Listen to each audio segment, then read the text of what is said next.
and welcome to Journey with the Kellers. My name is Amanda Keller and today we are here in the Keller kitchen.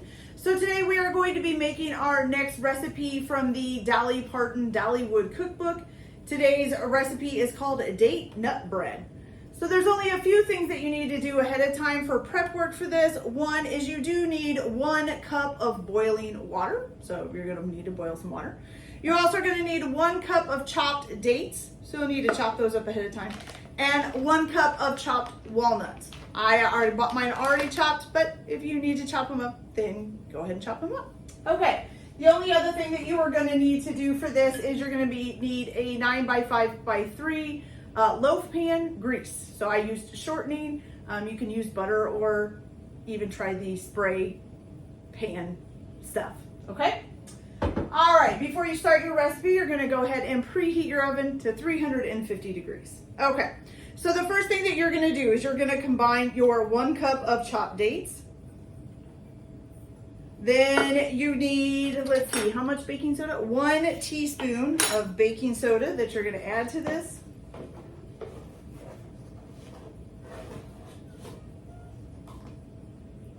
Okay. And then also 1 cup of boiling water.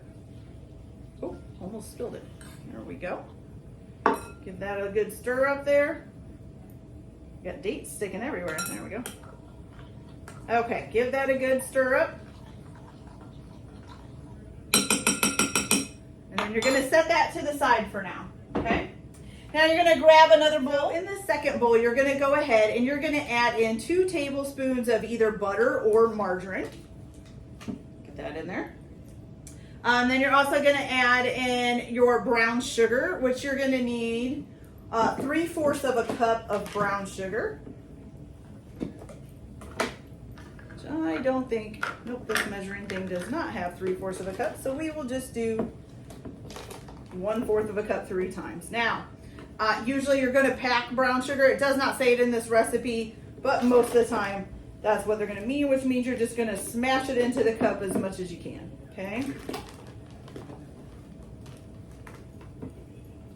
Okay, so there's 3/4 or 3/4 of a cup, okay? And then you're also gonna add 1 egg into this. Now, if you are going to use butter, I would suggest softening it up. If you're gonna use margarine, it should be fine. But if you're gonna use butter, I would soften it up a little bit, okay? Now you're gonna go ahead and mix those together.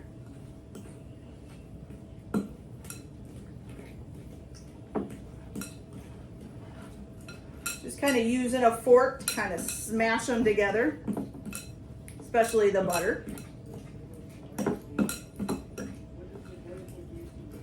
Give them a good mix in here.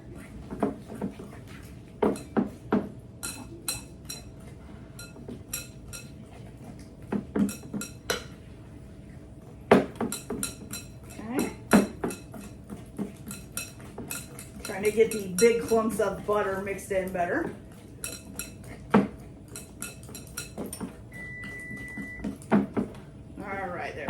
Better.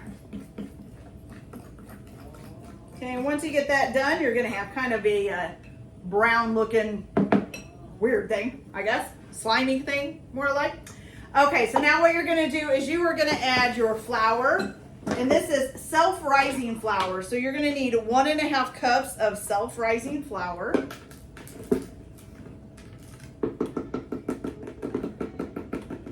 All right, so here is 1 cup.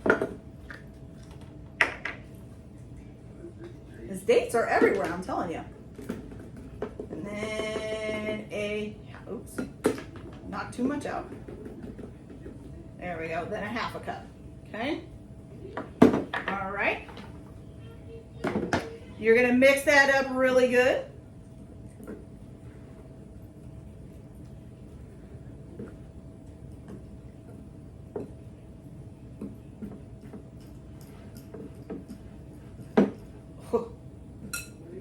Poofy.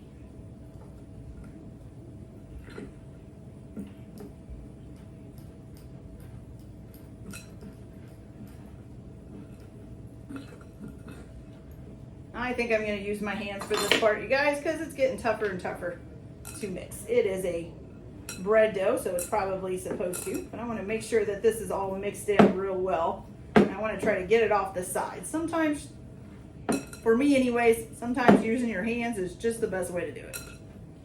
Okay.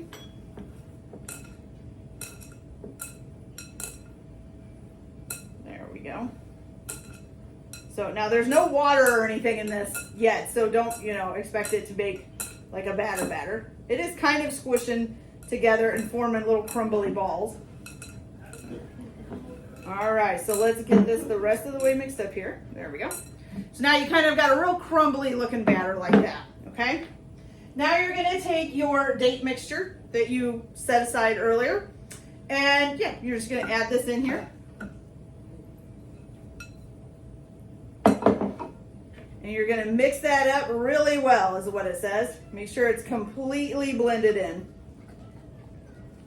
This time I am using a fork because that water is probably still hot. Okay.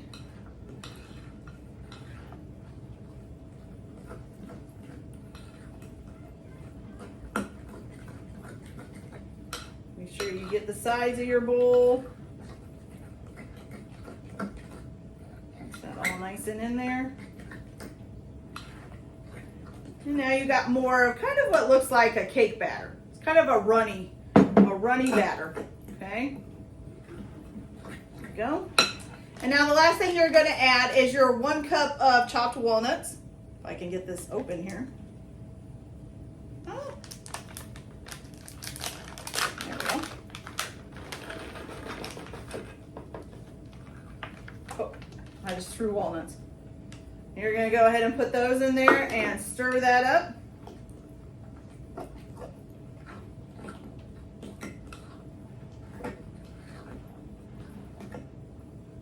Okay. All right, you guys. So now once that's done, you're going to grab your greased 9x5 pan here, and you're just going to pour this in, all right?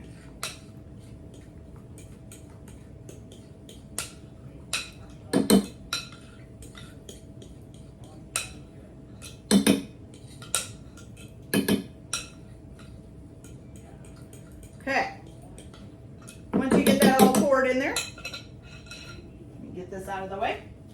You're going to go ahead and cook this at 350. It says until a basically like a toothpick inserted in the center comes out clean. It says it'll take about 50 to 60 minutes, okay? All right, so I'm going to go ahead and get this in the oven and cook it for 50 to 60 minutes, and I will be back to show you guys what it looks like. You can serve this warm, so I'll just let it cool for just a little bit and then come show you guys how it turned out. You can also serve it chilled if you want to as well, so whichever way you want to go. So I will be back as soon as this is done cooking. Be back in a minute. Okay, you guys, so I have just pulled the bread out of the oven. Look at that. Doesn't that look good? Nice and brown. Look at how it's like shiny.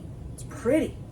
Okay, so anyways, it did take right at 50 minutes is what I set mine up for. So right at 50 minutes, it was done, okay? So, ovens are gonna vary depending on temperatures and stuff, but definitely start out at like the 50 minutes. You might even wanna go down to 45 just to check. Okay, so I'm just gonna try to take a little tiny bite of this. I don't think I've ever had date bread before, so let's try it and see how it tastes. Probably gonna be really hot. Let's see. That's not too bad.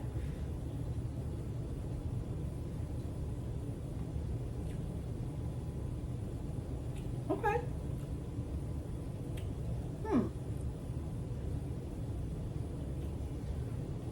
It's really good, but I'm not really sure what the flavor would be.